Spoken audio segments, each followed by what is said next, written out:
Hello, everyone. Welcome to the FAA podcast. Um, got a lot to talk about. Week 17 NFL action, college football playoff this past weekend. Happy New Year as well to everyone. Good to be here in 2023 now. So we're gonna just dive in, just me today. So let's get to talking about some bowl games here first. Before we do that, want to give an update on Damar Hamlin from last night's Monday night game. The Buffalo Bills put out a couple different updates. One saying Damar suffered a cardiac arrest following a hit in our game versus the Bengals. His heartbeat was restored on the field, and he was transferred to the UC Medical Center for further testing and treatment. Currently sedated and listed in critical condition. And then in another later update today, Damar Hamlin spent last night in the intensive care unit, remains there today in critical condition at the University of Cincinnati Medical Center. So yeah, that was very difficult to watch last night. Prayers to Damar's family and him, and just hoping that he comes out of this. Haven't seen anything like that since Christian Eriksen in the Euro 2020 Euros. So it was a very difficult situation. I know I was tearing up last night. Just sending all the prayers I can. Don't have the financial ability, unfortunately, to donate to Damar's charity, but definitely amazing to see the amount of money that has been raised in his name for his toy drive there. So yeah, hoping that Damar can come through and resume his dream of playing professional football. So but the starting off on the Bulls here on Thursday there, the Bad Boy Mowers Pinstripe Bowl, Minnesota getting it done over Syracuse 28-20. Garrett Schrader for the Orange leading the game in passing, 32 of 51, 62.7%, 330 yards, one pick, 14 carries, 38 yards, and two rushing scores. The Minnesota offense was really helped out by the defensive touchdown that they had, but Ethan Kaliakmanis, he went out of the game, got injured there, but he went 7 of 9, 77.8%, 80 yards. The veteran 6th-year guy Tanner Morgan came in for the Golden Gophers, 4 of 7, 57.1%, 58 yards, and two touchdowns. Syracuse running back LaQuint Allen, the leading ball carrier in this one, 15 carries, 94 yards, 11 receptions, 60 yards. So massive receiving day for Allen there. No Sean Tucker opting out in this one. Syracuse wide receiver Devon Cooper, he led the game in receiving, 7 receptions, 114 yards for him. And then Minnesota wide receiver Daniel Jackson, he double dip in the end zone, 4 catches, 73 yards, and 2 touchdowns. Defensive player of the game has to go to Minnesota defensive back Coleman Bryson, 7 tackles, all of them solos, 1 pass deflection, and a 70-yard pick six. Syracuse covered plus 11 over 45.5. The Cheez-It Bowl, number 13, Florida State 35-32 over Oklahoma. This one was back and forth the whole game there. The Seminoles eventually coming out on top. Jordan Travis returning next season. Really nice win for them and him. 27 of 38, 71.1%, 418 yards. A lot of yards there. 2 touchdowns and a pick, 7 carries for 50 yards. Dylan Gabriel for the Sooners, 14 of 24, 58.3%, 243 yards, 1 touchdown, 14 carries, 17 yards, and a rushing score as well. Oklahoma running back Javonte Barnes led the game in rushing, 27 carries, 108 yards, and a touchdown. His running mate, Gavin Sawchuk, also with a 100-yard effort, 15 carries, 100 yards even, 1 touchdown, 1 fumble, and 1 reception for 8 yards. Florida State's running back Trayshawn Ward, he had 2 touchdowns in this one, 10 carries, 81 yards, and the 2 scores. And what a night for Florida State wide receiver Johnny Wilson, massive 6'7" or something frame, I believe. 8 receptions, 202 yards. So great bowl game for Mr. Wilson there.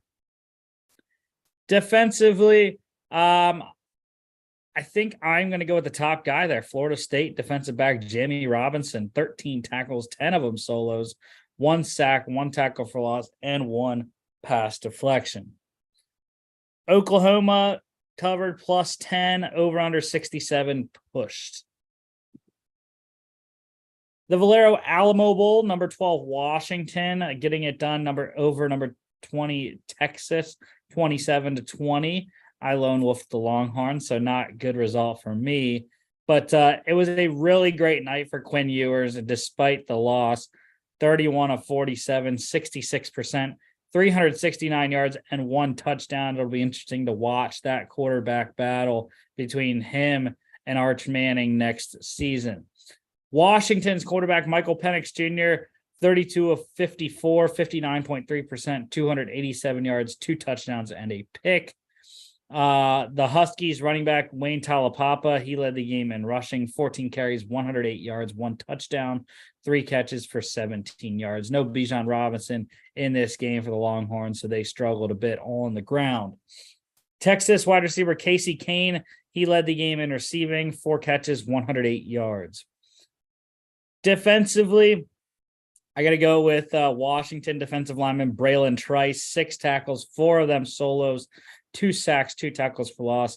No DeMarvion Overshown for the Longhorns as well, I believe, in this one. Washington plus 3, they went outright under 67. On Friday, we had the Duke's Mayo Bowl, Maryland getting the upset, 16-12 over number 23 NC State. Ben Finley led the Wolfpack at quarterback with no Devin Leary out in the transfer portal to Kentucky. 22 of 48, that's 45.8%, 269 yards, 2 picks. Maryland quarterback Talia Tagovailoa, 19 of 37, 51.4%, 221 yards, 1 touchdown, 2 picks. And then Maryland quarterback Billy Edwards Jr. also threw 1 pass, completed it for 45 yards. Maryland running back Roman Hemby, he led the game in rushing, 24 carries, 65 yards, 2 catches for 22 yards. Terrapins wide receiver Jayshon Jones led the game in receiving, 4 catches, 79 yards. Defensively, a lot of great performances. 2 guys I want to point out, though, both on the NC State side. Linebacker Drake Thomas, 11 tackles, 6 of them solos, 1 sack, 4 tackles for loss. And then linebacker Peyton Wilson, 10 tackles, 4 of them solos, 2 sacks, 3 tackles for loss. But all in all, great win for the Terrapins heading into next season for head coach Mike Locksley there. Got the disgusting Mayo bath. Wasn't able to watch this one, but did see the end result. Maryland plus 2, they went outright under 45. Tony the Tiger Sun Bowl, I heard this one was pretty good. Again, wasn't able to watch any games on Friday, except for the Orange Bowl, driving down here to Athens. But Pitt getting it done over number 18 UCLA, 37-35. Bruins quarterback Dorian Thompson-Robinson in his last game, 16 of 24, 66.7%, 271 yards, 2 touchdowns, 3 picks.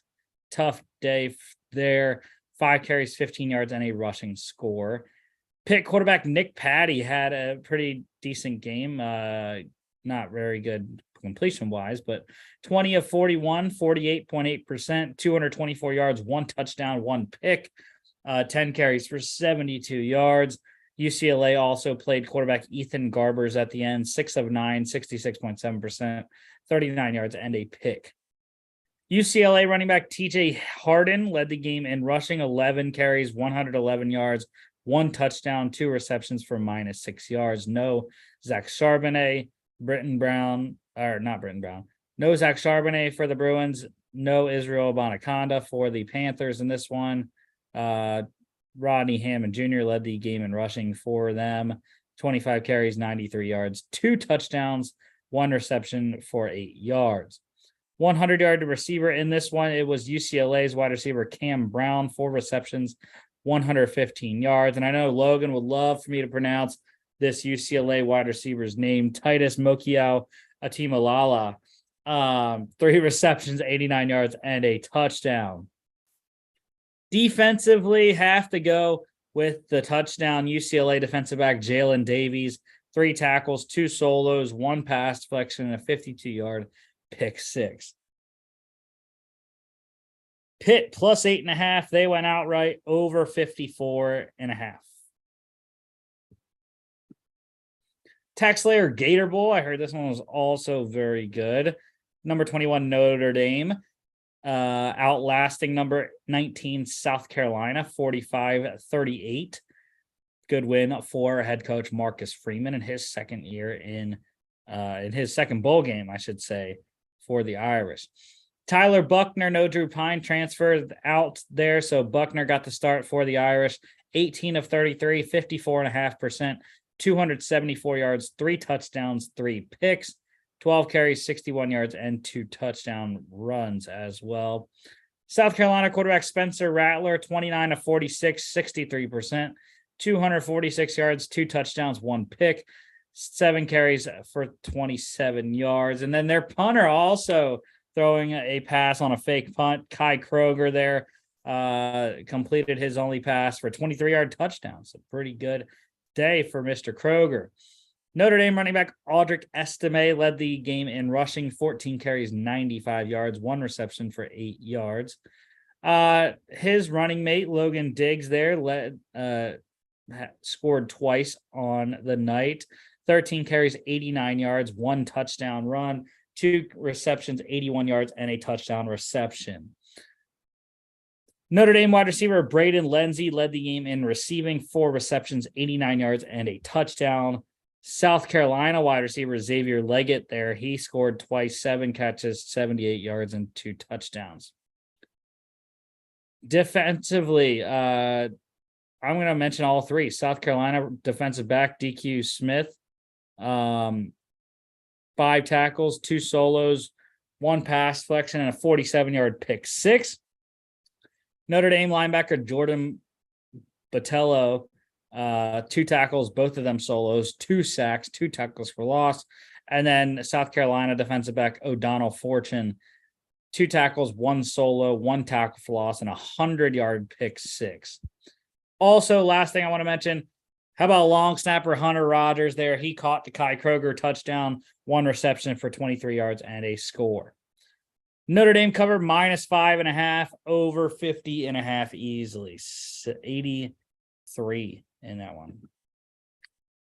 Barstool Sports Arizona Bowl, Ohio. Close win over Wyoming, 30-27 in overtime. The Cowboys quarterback Andrew Peasley there, 18 of 30, 60% completion, 186 yards, 1 touchdown, 1 pick. Bobcats quarterback CJ Harris, pretty nice game, 20 of 33, 60.6%, 184 yards, 2 touchdowns, 10 carries for 52 yards. Ohio running back C.A. Bangura, he had himself a day, 25 carries, 138 yards, a touchdown, 4 catches for 18 yards. His counterpart, Wyoming running back Jordan Vaughn, scoring twice in this one, 16 carries, 67 yards, 2 rushing touchdowns. Wyoming tight end Trayton Welts led the game in receiving, 5 catches, 91 yards, and a touchdown. And then defensively, I got to go with Wyoming defensive end Braden Siders, 6 tackles, all of them solos, 2 sacks, 3 tackles for loss. Ohio -3 pushed over 43. The Capital One Orange Bowl, number 6, Tennessee, crushing number 7, Clemson, 31-14. Cade Klubnik struggled in his debut start, 30 of 54, 55.6%, 320 yards, 2 picks, 20 carries, 51 yards, and a touchdown run. Tennessee quarterback Joe Milton III was outstanding, really. 19 of 28, 67.9%, 251 yards, 3 touchdowns. Tennessee running back Jalen Wright led the game in rushing, 11 carries, 89 yards.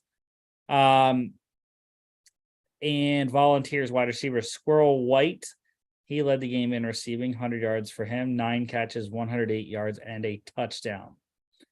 Defensively, a lot of good performances. I'm going to go with the top guy, though. Tennessee linebacker Aaron Beasley, 12 tackles, 10 of them solos, 2 sacks, 4 tackles for loss, and a pass deflection. Klubnik has a pretty, not a pretty long way. I think he showed some nice things in that game. Got to progress throughout the offseason there, knowing he's the guy going into next season. And I think he will do better as they go on there.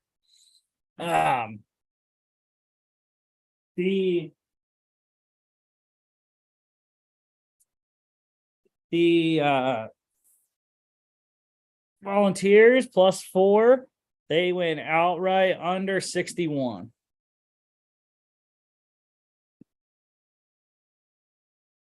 New Year's Eve here. It started out All-State Sugar Bowl on Saturday. Number 5, Alabama just dominating number 9, Kansas State, 45-20. Bryce Young looked like the number 1 overall pick. 15 of 21, 71.4%, 321 yards, 5 passing touchdowns. Young was absolutely outstanding. And that's a way to go out there. Kansas State quarterback Will Howard, 18 of 35, 51.4%, 210 yards, 2 picks. Wildcats running back Deuce Vaughn, he had a great night despite the loss. 22 carries, 133 yards, and a touchdown.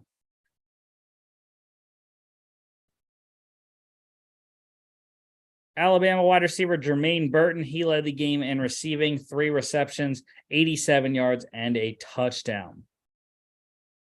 Defensively, I got to go with the top guy there, the second guy there. Alabama defensive back Brian Branch was electric all day. 12 tackles, 11 of them solos, 1 sack, 4 tackles for loss, and a pick. Alabama covers easily, -7.5 over 58. The TransPerfect Music City Bowl, Iowa shutting out Kentucky 21-0. This one was decimated by transfers, especially the quarterbacks there. Will Levis sitting out for Kentucky, Spencer Petras and Alex Padilla both transferring from Iowa. So Joe Labus getting the start for the Hawkeyes, 14 of 24, 58.3%, 139 yards, 1 touchdown, 4 carries, 11 yards. Kentucky struggled all day on offense. Destin Wade got the start. 16 of 30, 53.3%, 98 yards, 2 picks, which led to points for Iowa, 16 carries for 29 yards. And then Deuce Hogan came in for him, 6 of 7, 85.7% for 19 yards. Kentucky running back Juton McClain, he led the game in rushing, 14 carries, 40 yards, 3 receptions for 7 yards. Iowa tight end Sam Laporta, he led the game in receiving, 5 catches for 56 yards. And a whole host of defensive performances, because that's all we had in this game. The 2 interceptions, though, Iowa defensive back Xavier Nwankpa, 8 tackles, 7 of them solos, 1 pass deflection, 52-yard pick 6. And then Iowa defensive back Cooper DeJean, 7 tackles, 6 of them solos, 1 tackle for loss, 1 pass deflection, and a 14-yard pick 6. Also have to mention Iowa defensive lineman Deontay Craig, 4 tackles, 3 solos, 1 sack, 3.5 tackles for loss. Iowa -3 covered easily, under 31.5. And this is what everyone came to see. The college football playoffs semifinal at the Verbo Fiesta Bowl. Number 3, TCU upsetting the number 2 Michigan Wolverines. The Horned Frogs winning 51-45 in a shootout. JJ McCarthy for the Wolverines, 20 of 34, 58.8%, 343 yards, 2 touchdowns, 2 picks, 10 carries for 52 yards and a touchdown. TCU quarterback Max Duggan, 14 of 29, 48.3%, 225 yards, 2 touchdowns, 2 picks, just like McCarthy, 15 carries, 57 yards, and 2 rushing scores. Might have been difference there. TCU running back Amari DeMarcado, he led the game in rushing, 17 carries, 150 yards, a touchdown, and a fumble. 1 reception for -2 yards. Michigan's running back Donovan Edwards, hey, he had a 100-yard performance as well, 23 carries, 119 yards, 1 reception for 8 yards. TCU wide receiver Quentin Johnston, he led the game in receiving. We had 300-yard receivers in this game. Cannot let him get loose, though. 6 receptions, 163 yards, and a touchdown. Michigan had the other 2 100-yard guys. Ronnie Bell, 6 receptions, 135 yards, and a touchdown. And then Roman Wilson, the Wolverines wide receiver, scoring twice on the night. 5 receptions, 104 yards, a touchdown. And then he had an 18-yard rushing touchdown also. Defensively, 3 guys I want to mention. TCU linebacker D. Winters, 7 tackles, all of them solos, 3 tackles for loss, 1 pass deflection, a 29-yard pick 6. TCU defensive lineman Dylan Horton had himself a hell of a night. 6 tackles, 5 solos, 4 sacks, 4 tackles for loss, and a pass deflection.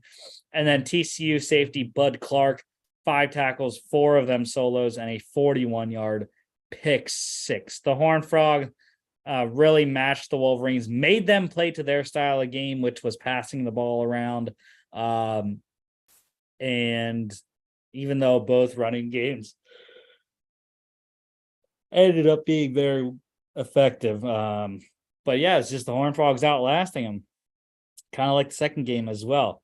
TCU +7.5. They went outright over 56 easily, 96 in this game. And the other college football playoff semifinal at the Chick-fil-A Peach Bowl. Go damn dogs. This was the way to rein in the new year. Number 1 Georgia, 42-41 over number 4 Ohio State.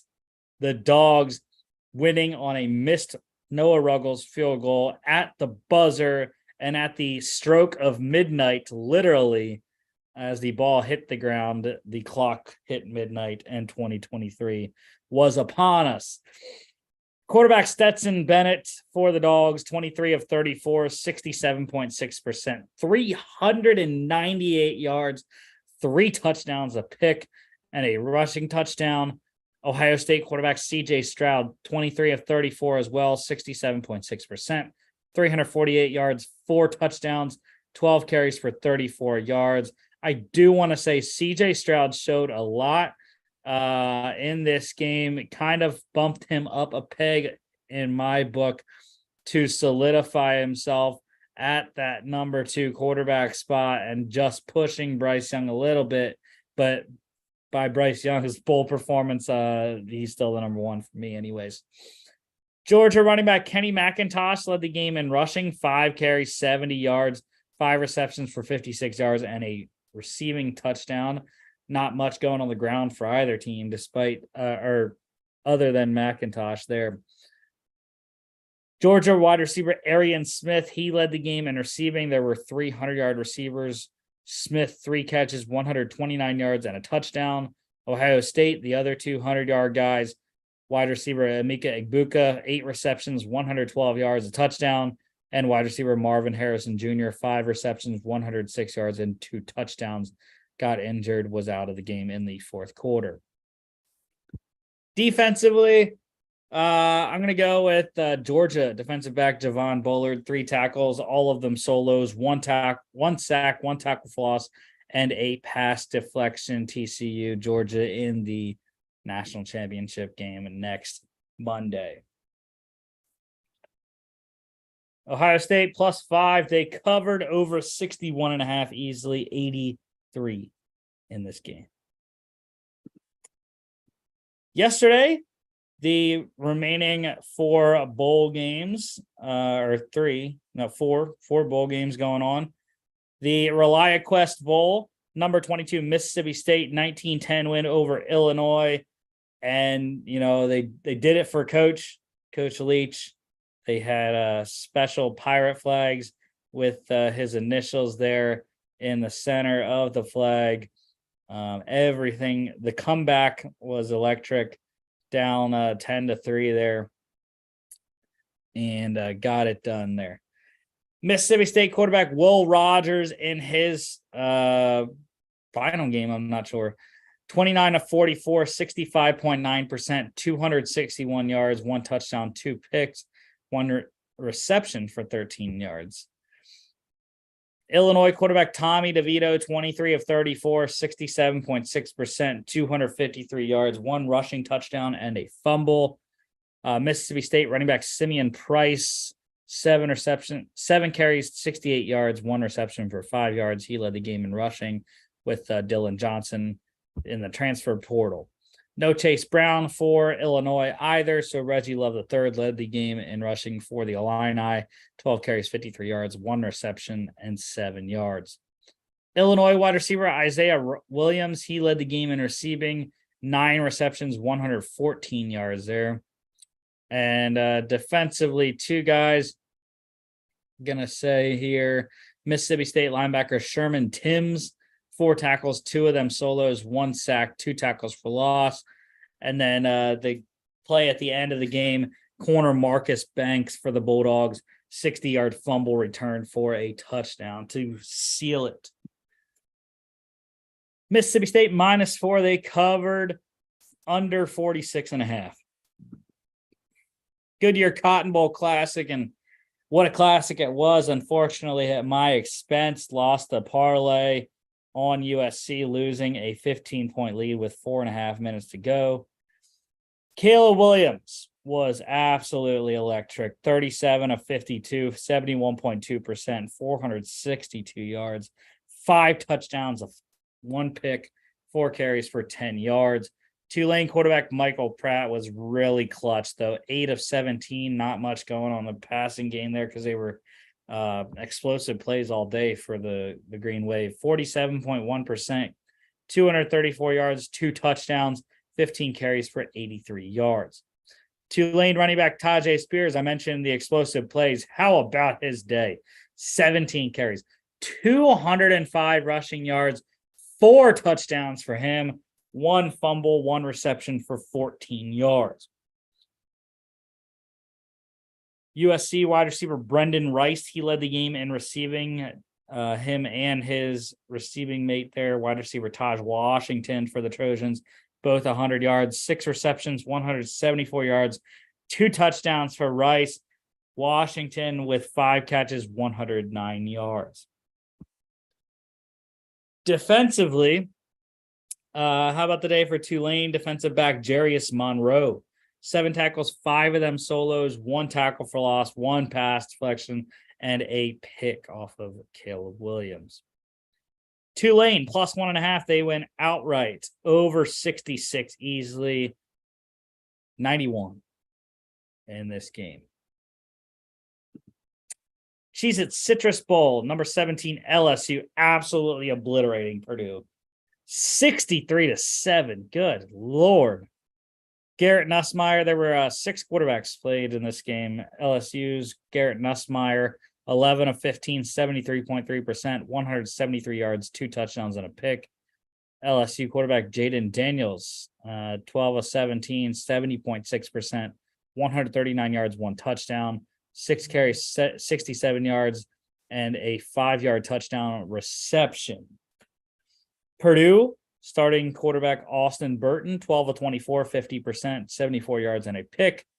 Also for the Boilermakers, quarterback Michael Alamo, 4 of 11, 36.4%, 37 yards, 1 touchdown, 1 pick, 5 carries for 15 yards. And Purdue's third quarterback, Jack Albers, 2 of 6, 33.3%, 32 yards and a pick. LSU's third quarterback here, Walker Howard, 2 of 4, 50% completion, 7 yards, 3 carries for 18 yards. LSU running back Noah Cain led the game in rushing, 8 carries, 58 yards, 2 touchdowns for the Penn State transfer, 2 receptions, 5 yards. LSU wide receiver Malik Neighbors had himself a nice day. 9 receptions, 163 yards, and a touchdown. But he didn't just have a nice day receiving. He also passed the ball. 2 of 2 passing, 50 yards, and a touchdown. That was 2 with Jaden Daniels. Defensively, LSU's defensive lineman Mekhi Wingo, 2 tackles, both of them solos, 1 sack, 2 tackles for loss. And LSU's corner Quad Wilson, 99-yard pick 6. LSU minus 15 easily covers over 53.5 by themselves. How about the Rose Bowl game presented by Prudential last night? Number 11, Penn State. We are number 8, Utah. Penn State winning at 35-21, looking dominant. Quarterback Sean Clifford in his final game, 16 of 22, 72.7%, 279 yards, 2 touchdowns. Just spectacular. Really happy that Sean went out with a major bowl win there. Utah playing 2 quarterbacks, Cameron Rising, the starter, getting injured for the 2nd straight year in the Rose Bowl, 8 of 21, 38.1%, 95 yards, a touchdown and a pick, 9 carries for 56 yards. Utah's backup came in, Bryson Barnes there, 10 of 19, 52.6%, 112 yards, 1 touchdown, and a pick. Penn State running back Nicholas Singleton, he led the game in rushing, was explosive all night, 7 carries, 120 yards, and 2 touchdowns for Nick Singleton. Penn State's wide receiver Keandre Lambert-Smith, he led the game in receiving with 200-yard guys in this game. 3 catches, 124 yards, and a touchdown. Utah's wide receiver Devon Vele, he was the other 100-yard guy, 5 catches, 100 yards even. Defensively, a lot of great performances here. I'm going to talk about 2 guys, though. Penn State safety Jair Brown, he was the defensive MVP. Clifford, the offensive there. But Brown, 8 tackles, 6 solos, 1.5 sacks, 1.5 tackles for loss, and a pick. Utah's linebacker Lander Barton, also a great game. 4 tackles, all of them solos, 1 sack, 3 tackles for loss. Penn State -1, covered easily, over 55 by the last-second Utah touchdown. NFL Week 17, Saints beating the Eagles 20-10, denying the Eagles the clinching of the NFC East and number 1 seed. Saints eliminated with the Bucks win in Tampa. Gardner Minshew, though, 18 of 32, 56.3%, 274 yards, 1 touchdown and a pick. Andy Dalton for New Orleans, 18 of 22, 81.8%, great completion percentage, 204 yards and a pick. Saints were up 13-0 at one point, and Gardner and the Eagles offense did a good job to get it back to 13-10. But then the pick 6 really killed the game there. Saints running back Alvin Kamara led the game in rushing, 16 carries, 74 yards, 1 reception for 7 yards. Eagles wide receiver Devontae Smith led the game in receiving, 9 receptions, 115 yards on 13 targets. And then the day for Taysom Hill, tight end for the Saints, really just all-around great day for him. 1 reception for 9 yards on his only target, 14 carries, 46 yards, a touchdown. Completed both of his passes for 24 yards. Defensively, I mean, I don't even know to talk about. There is all kinds of guys here. Starting off, Saints corner Marshawn Lattimore, 6 tackles, all of them solos, 2 pass deflections, the critical 12-yard pick 6 to steal the game. Saints defensive end Cameron Jordan also wrecked the Eagles all day.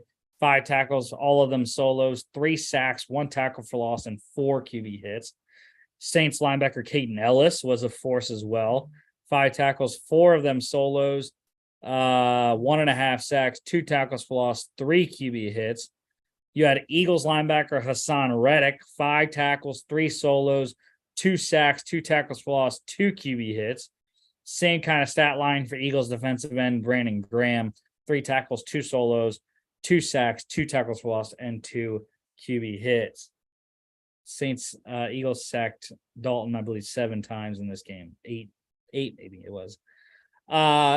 Saints plus 4.5. They went outright under 42. Bucks winning the NFC South 30-24 over the Panthers. Panthers were up 21-10 at one point, and Mike Evans just absolutely shredded the Panthers secondary without J.C. Horn.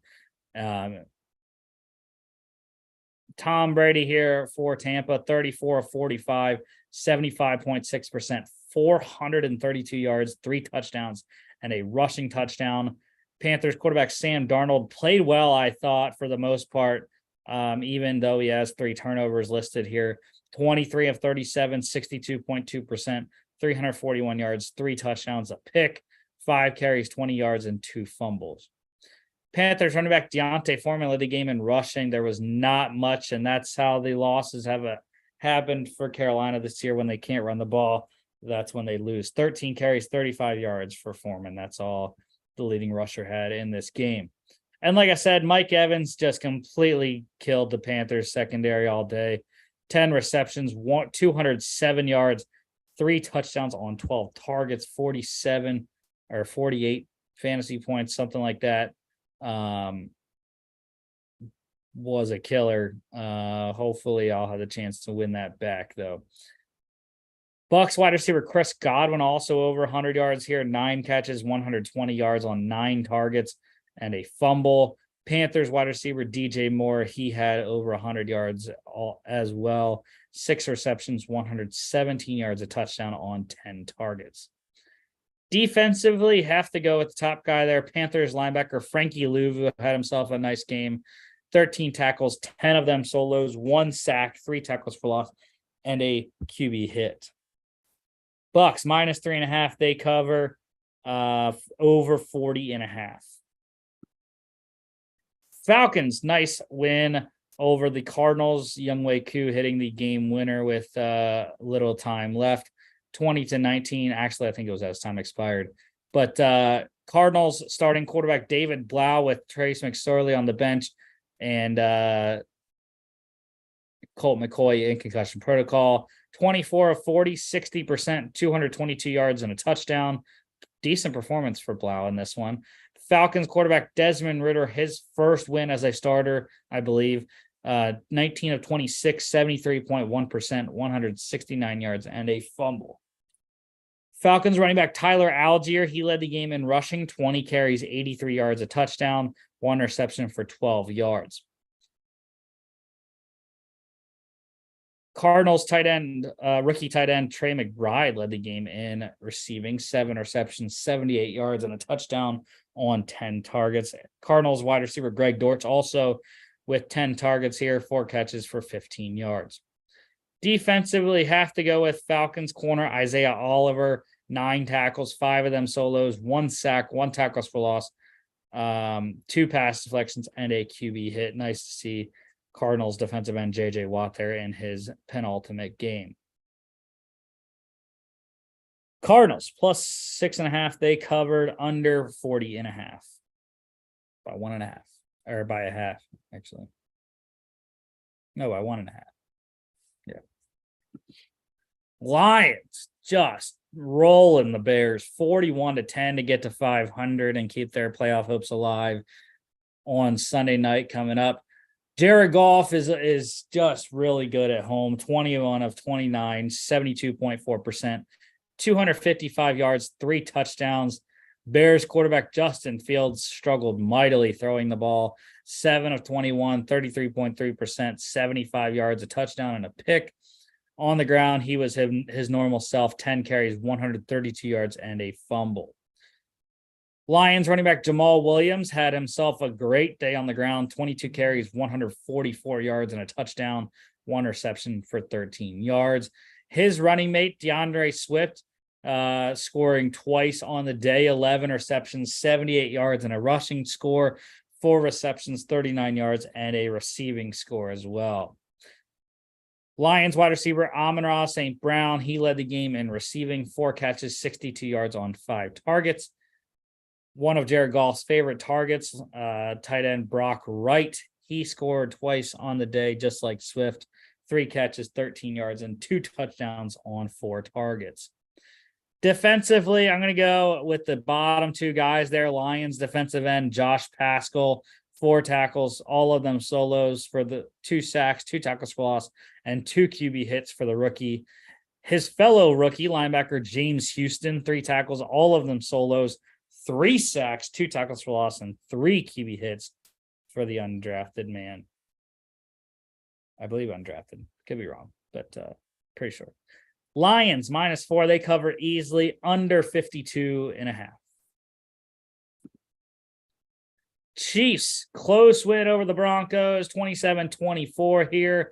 Patrick Mahomes, 29 of 42, 69%, 328 yards, 3 touchdowns, and a pick.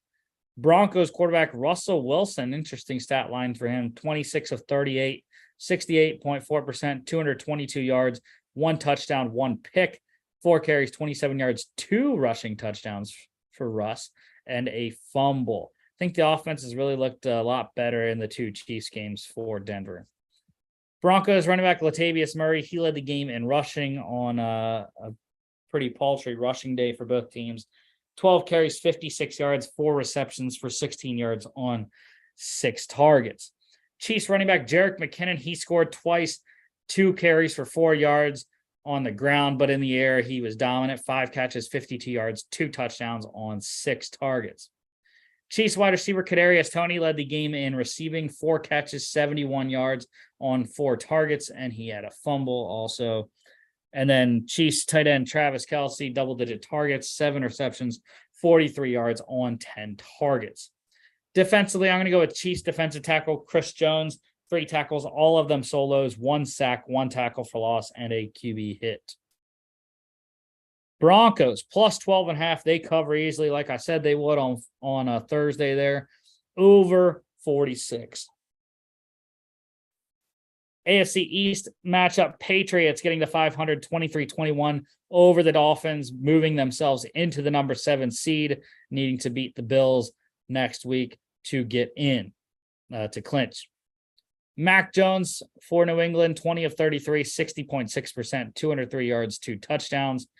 Dolphins starting quarterback Teddy Bridgewater with Tua Tagovailoa out, 12 of 19, 63.2%, 161 yards, 1 touchdown, and a pick. Once Bridgewater got hurt, Skylar Thompson came in, 12 of 21, 57.1%, 104 yards, 1 touchdown, and a pick. Dolphins running back Jeff Wilson Jr., he led the game in rushing, 15 carries, 45 yards, 3 receptions for 31 yards on 7 targets. And how about the day for Dolphins running back Raheem Mostert, 9 carries, 29 yards on the ground, 8 receptions, 62 yards, a touchdown on 8 targets. Patriots rookie wide receiver Tyquan Thornton led the game in receiving, 3 receptions, 60 yards, a touchdown on 7 targets. Dolphins wide receiver Tyreek Hill, he had 4 catches for 55 yards on 7 targets, also a 2-yard rushing score.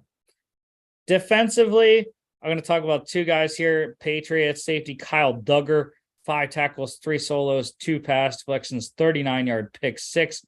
Only man with 3 defensive touchdowns in the league this year.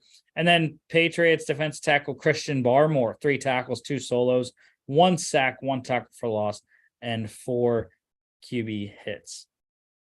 Dolphins +3. They covered over 41.5. Giants clinching their playoff spot, 38-10 drubbing of the Colts. Daniel Jones, Danny Dimes getting it done, 19 of 24, 79.2%, 2 touchdown passes, 11 carries, 91 yards, and 2 rushing scores. Nick Foles started once again for Indy, got injured in this one, 8 of 13, 61.5%, 81 yards and a pick. Sam Ehlinger came in for him, 9 of 14, 64.3%, 60 yards, a touchdown, 1 carry for 12 yards. Colts running back Zach Moss led the game in rushing, 15 carries, 74 yards. Giants wide receiver Richie James leading the game in receiving, 7 receptions, 76 yards on a touchdown on 7 targets. 7's wild for James there. Defensively, how about the 3 days here? Colts linebacker Bobby Okereke, 17 tackles, 12 of them solos, and 2 tackles for loss. And then Giants defensive end Kayvon Thibodeau continues to wreak havoc in his rookie year. 5 tackles, 4 solos, 1 sack, 2 tackles for loss, 1 pass deflection, and a QB hit. And then Giants safety Landon Collins, 4 tackles, 1 solo, 1 pass deflection, a 52-yard pick 6. Giants -5.5 cover easily, over 38.5. Browns eliminating the Commanders essentially 24-10. Deshaun Watson. The offense looked better, but his completion percentage is not great. 9 of 18, 50%, 169 yards, 3 touchdown passes for Watson, 8 carries for 31 yards. Commanders quarterback Carson Wentz, 16 of 28, 57.1%, 143 yards and 3 picks. Looks like the good old Wentz there. 1 rushing touchdown for Wentz also. Browns running back Nick Chubb, 100-yard day for him, 14 carries, 104 yards, 1 reception for 12 yards. Browns wide receiver Amari Cooper had one of his best games of the year, 3 catches, 105 yards, 2 touchdowns, and 4 targets on my fantasy bench. Defensively, I'm going to go with Brown safety Grant Delpit, 7 tackles, 4 solos, 1 tackle for loss, 2 pass deflections, and 2 picks. Browns +1, they win outright under 41. Jags crushing the Texans 31-3 to get to 500 into the AFC South Championship game next weekend.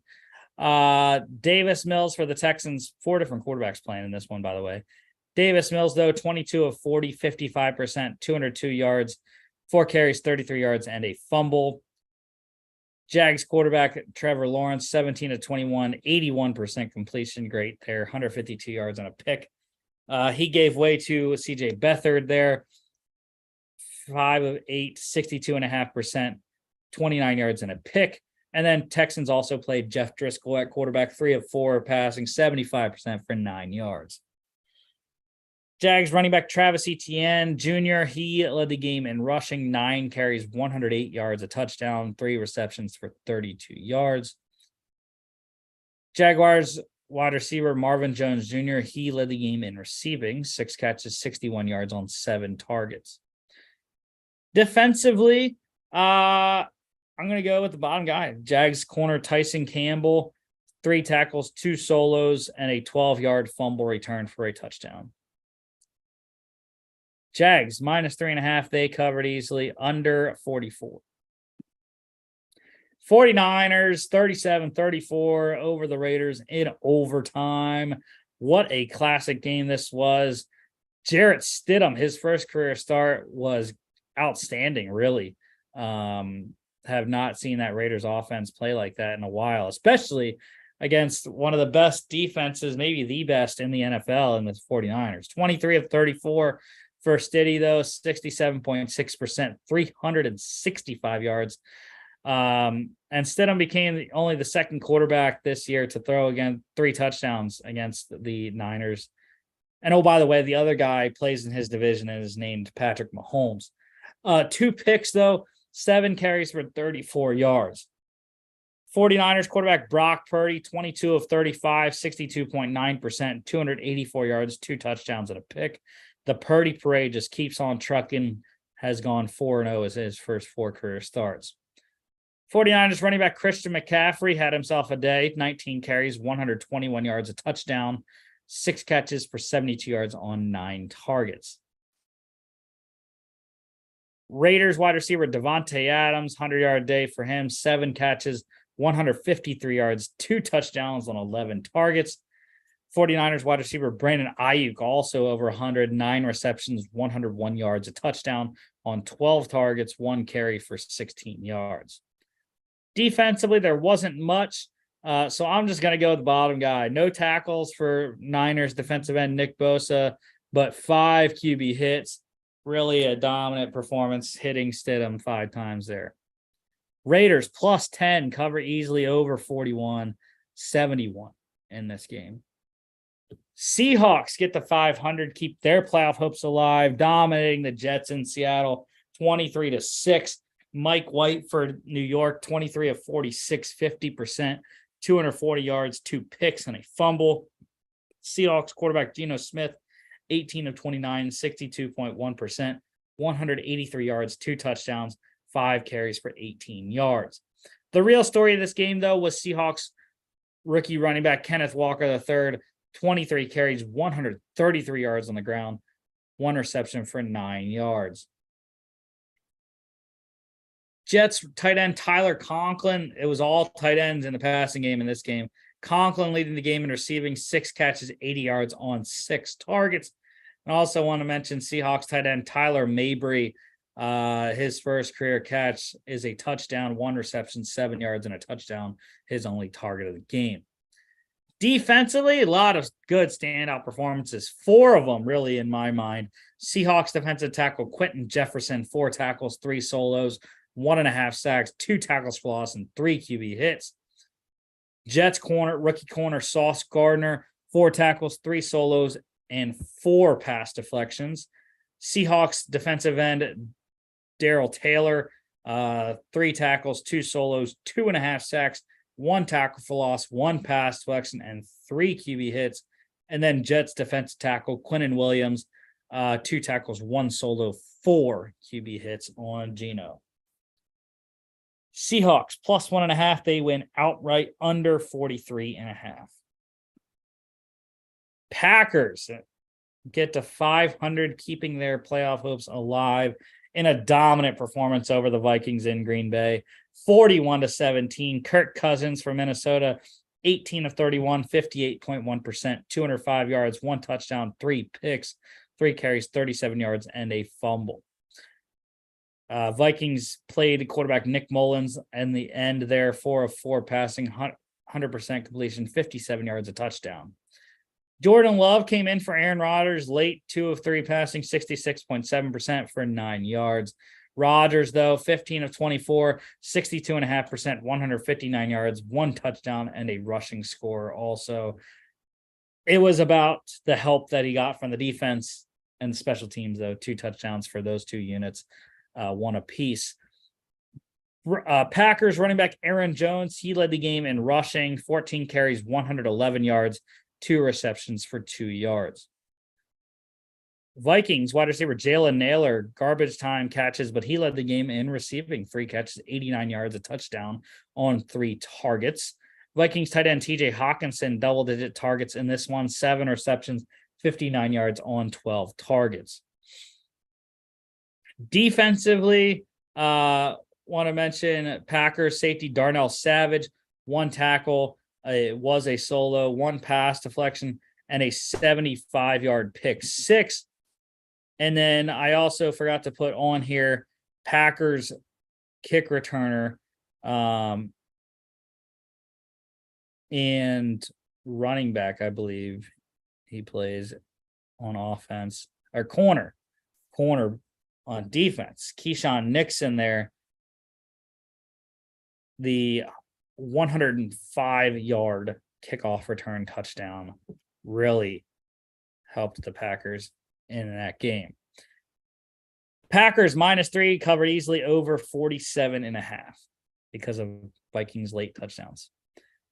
Battle of LA Chargers, a dominant win over the Rams, 31-10, moving up to the number 5 seed over the Ravens after their loss on Sunday night. Justin Herbert, for the Chargers, 21 of 28, 75%, 212 yards, 2 touchdowns. Helped me avoid finishing last in my fraternity league, fantasy league. Chargers quarterback Chase Daniel came in late, 3 of 3, 100%, 27 yards. Rams quarterback Baker Mayfield, 11 of 19, 57.9%, 132 yards and a fumble. Rams running back Cam Akers led the game in rushing, 19 carries, 123 yards, 1 reception for 10 yards. Chargers running back Austin Eckler, 1 yard behind Akers for the game lead, 10 carries, 122 yards, 2 touchdowns, 4 receptions for 39 yards. Chargers wide receiver Mike Williams led the game in receiving, 7 receptions, 94 yards on 10 targets. Defensively, got to go with Chargers defensive end Morgan Fox, 4 tackles, 3 solos, 1 sack, 2 tackles for loss, and 1 QB hit, holding the fort down until Joey Bosa comes back. Sunday Night Football, the Steelers keeping their playoff hopes alive, getting to 500, 1 win away from a potential playoff berth next week, with the Patriots and Dolphins needing to lose to the Bills and Jets, respectively.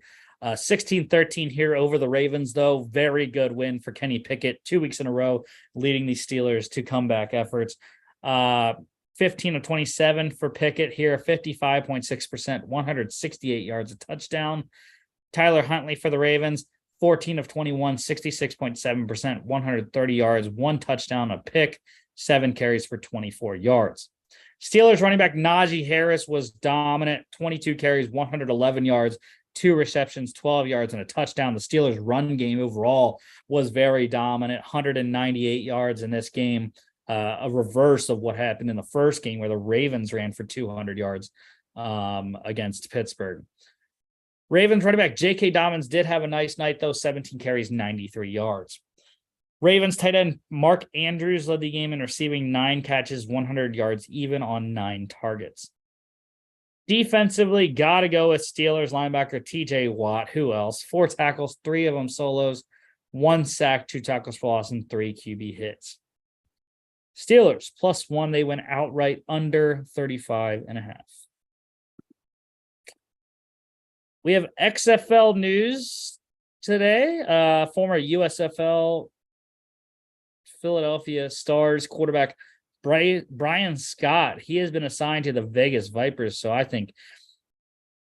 believe I picked them as my XFL champion this year in the kind of pre-season picks. But I mean, how can they not be now with Brian Scott, as long as he's healthy after the serious injury he occurred last spring?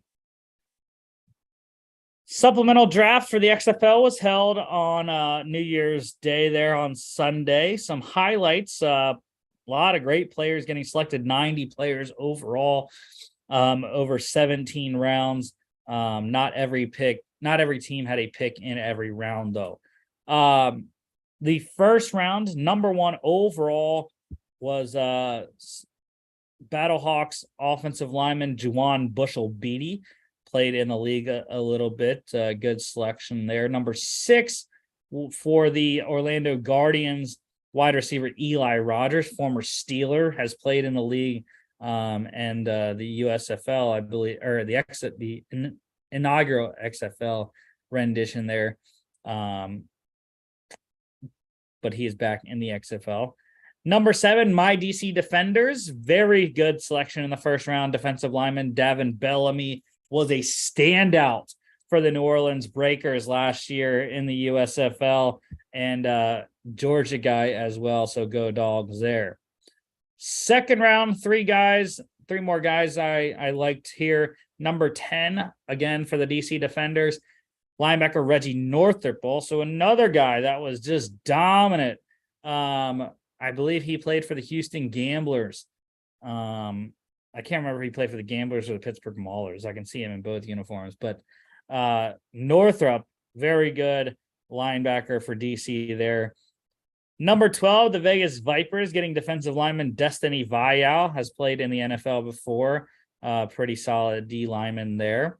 And then number 16, the St. Louis Battlehawks linebacker Travis Feeney, another guy that was really good in the USFL and has played in the league also. Third round, couple guys here. Number 18, San Antonio Brahmas offensive lineman Terry Poole has been a backup in the league and in spring leagues before.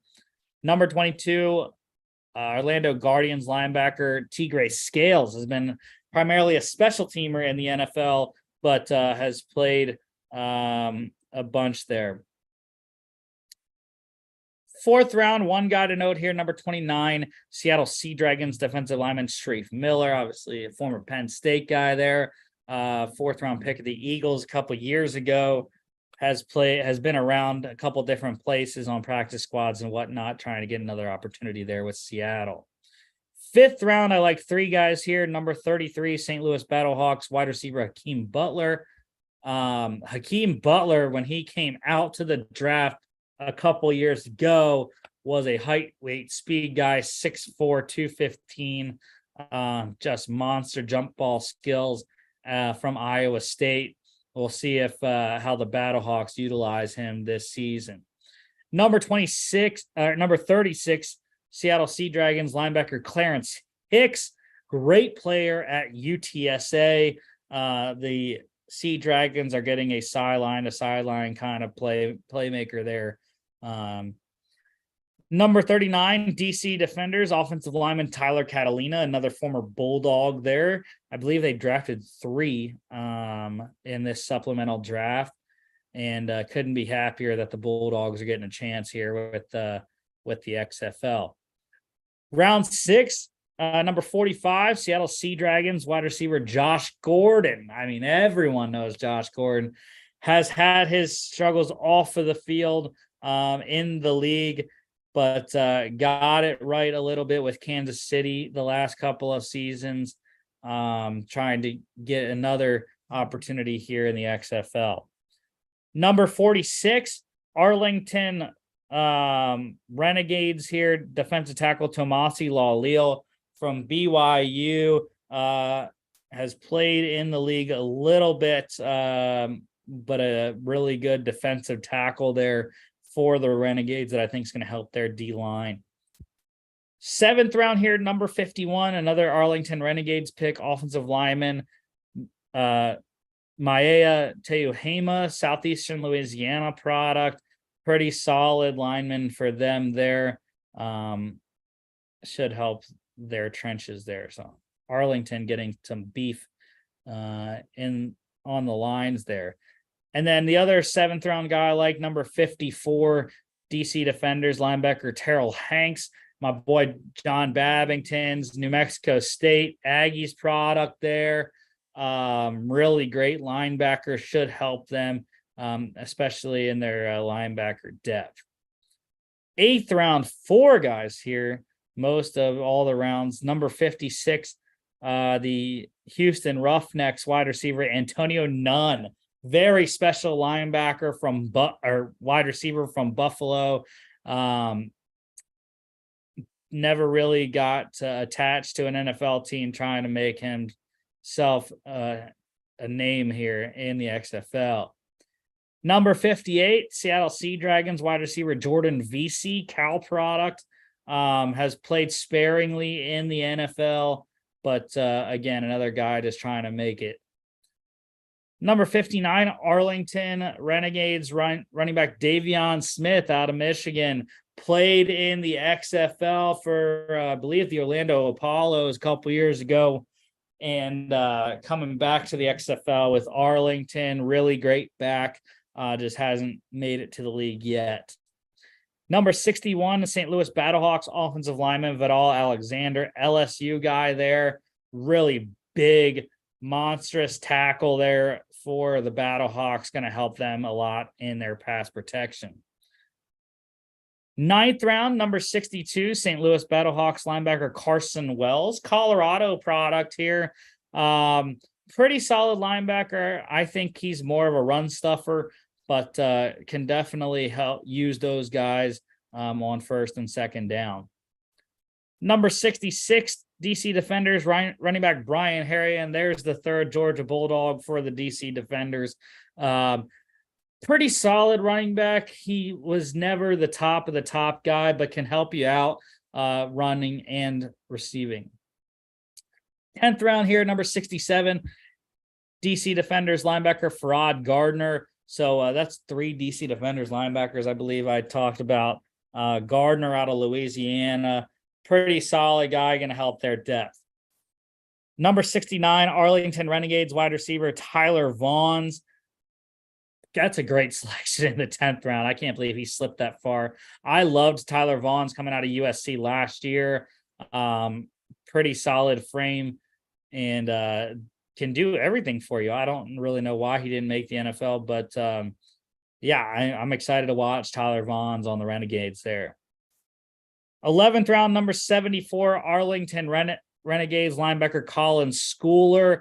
I think he's going to end up more as a special teams guy, but could surprise on defense, possibly out of Texas Tech. 12th round, number 81, St. Louis Battlehawks running back Darius Bradwell has been around a lot in the NFL on special teams, as well as these spring leagues. 13th round, number 83, San Antonio Brahmas tight end Dion Yelder has been on practice squads before. Pretty solid blocker, needs to work on his receiving game. 14th round, number 86, San Antonio Brahmas running back Reggie Corbin. Again, another guy. USFL last year, he was electric with the Michigan Panthers. And I don't know how he slips to the 14th round, but the Brahmas got themselves a hell of a back. So I'm excited to watch Corbin with Hines Ward's crew there. And the final round there, round 17, number 90, San Antonio Brahmas wide receiver Devin Ross, special teams returner, mostly in the NFL. I don't know if he has a couple career receptions or not, but pretty solid guy that can help you out in both of those phases. USFL news, couple releases here. The Pittsburgh Maulers releasing quarterbacks Bad Lee and Roland Rivers and fullback Mikey Daniel. A bunch of guys getting released, trying to get them set up for their opening day rosters after the Super Bowl. And it seems like we do have the hubs, the 4 hubs set for the USFL season 2. In Birmingham, Alabama, it will be the Birmingham Stallions and New Orleans Breakers. In Memphis, Tennessee, it will be the newly transitioned Memphis Showboats, formerly the Tampa Bay Bandits last year, and the Houston Gamblers. They will occupy the Memphis hub. Canton, Ohio will host the New Jersey Generals and Pittsburgh Maulers, and Detroit will host the Michigan Panthers and the Philadelphia Stars. The college football news here, transfer portal. Ole Miss quarterback Luke Altmaier has a new home. He is committed to Illinois. So they are losing Tommy DeVito after his last season there in Champaign. Going to get Luke Altmaier coming in next year. And what a get for new head coach Luke Fickell at Wisconsin. SMU quarterback Tanner Mordecai has transferred to the Badgers. That is just, I say massive get for Fickell in one of his first transfer additions there. Lots of arm talent there with Mordecai. Interested to see how he works in the run-heavy Wisconsin offense.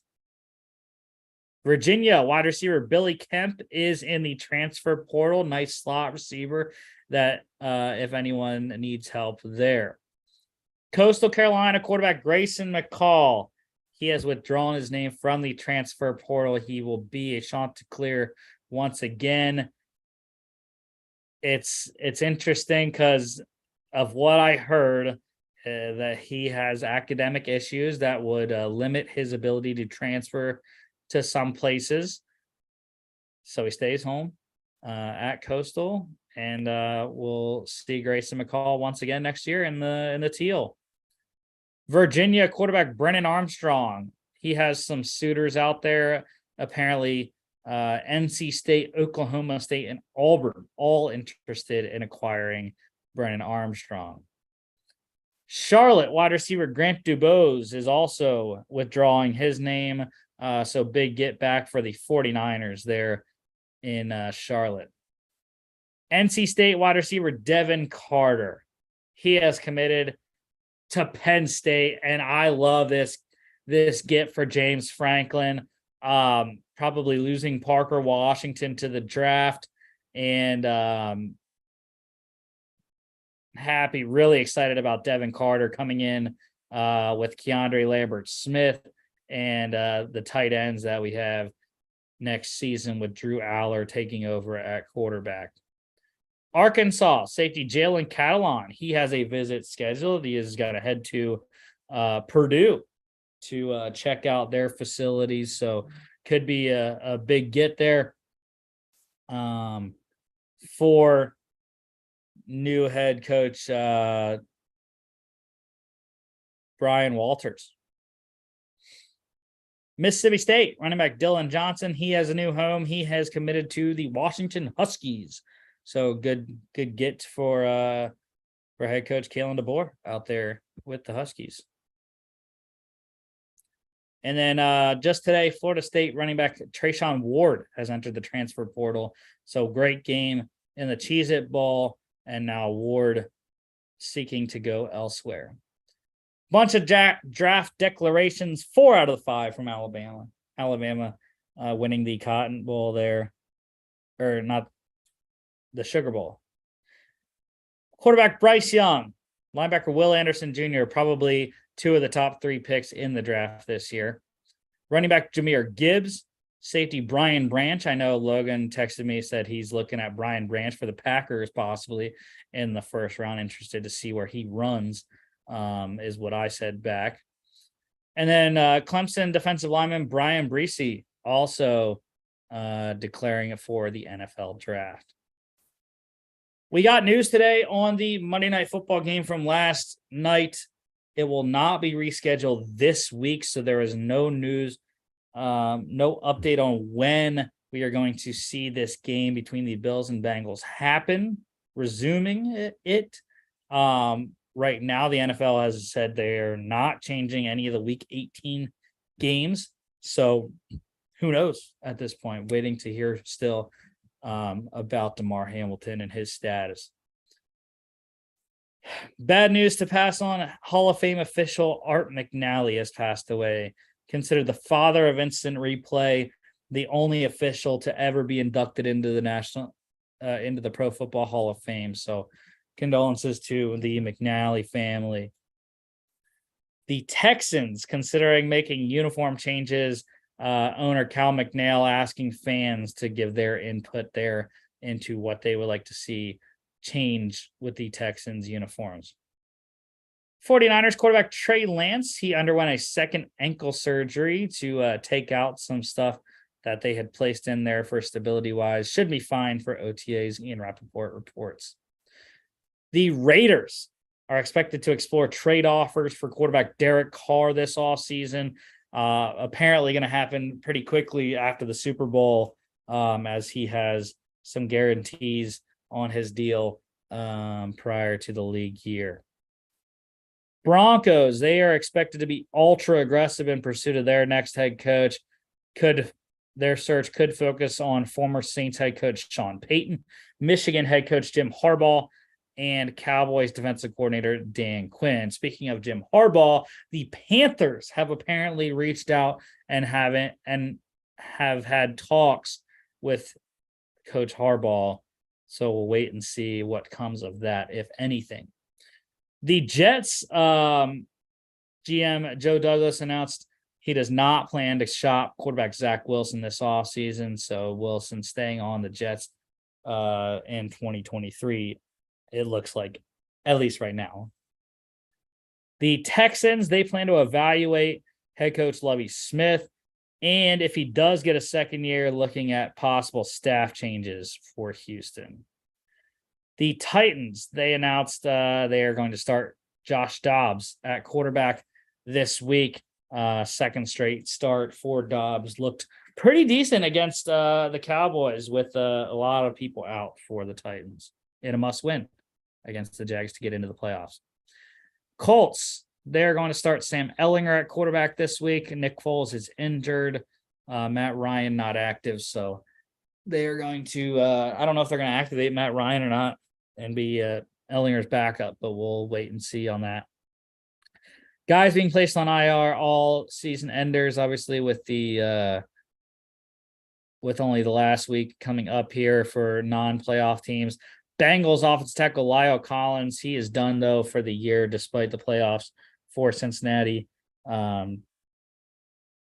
Broncos, they put tight end Greg Dulcich, running back Marlon Mack, and guard Dalton Reisner on IR. Colts doing the same with defensive end Yannick Ngakoue, and Panthers doing the same with corner J.C. Horn. Couple injuries to note here. Dolphins quarterback Teddy Bridgewater, he has a broken finger, dislocated his pinky on his throwing hand during the game, and the scans showed it was a break. So Skylar Thompson likely to start this coming weekend. Chiefs corner L'Jarius Sneed, he has a hip pointer. He is currently day-to-day, considered minor injury though for the Chiefs cornerback. And then finally, bad news for the Seahawks in their playoff pursuit. Seahawks linebacker Jordan Brooks, he has a torn ACL, done for the year. Long road ahead for Brooks. Pick standings here. We all went 2-0 again last week. Picked the Chargers on Monday night, the Cowboys on Thursday night. So I am still 1 ahead of Mark, 4 ahead of Logan, 5 ahead of Peter. Logan and Peter are eliminated. It's just Mark and I with 2 games left. This game, which we still do not know when we are playing it, Bills 2.5-point favorites at the Bengals. They were down 7-3 when this game got postponed. I lone wolfed the Bills. I think they can get it done. We'll have to see if this game gets played or not. But again, it's all about Damar Hamlin at this point, not about the football. So we'll have to wait and see. But these are our picks for the game that got postponed last night. And then 2 games left to pick on our Monday show. We got the national championship coming up this Monday. And then, we got the wild card Monday night ender there to Super Wild Card weekend. And like I said, next week we'll be back talking college football playoff national championship. We'll talk about the CFP preview there. We'll talk TCU, talk Georgia, go damn dogs once again. And we'll also recap all the NFL games from the weekend. The over-under for the Bills game, by the way, is 51. 10 points in that one. Don't forget to follow us on all our social media at FAA Podcast on Instagram and Twitter, at FAA_bets is our betting account, and FAApodcast.com is our website. You can check us out here on YouTube, Facebook, Spotify, Apple Podcasts, and iHeartRadio. Thank you all again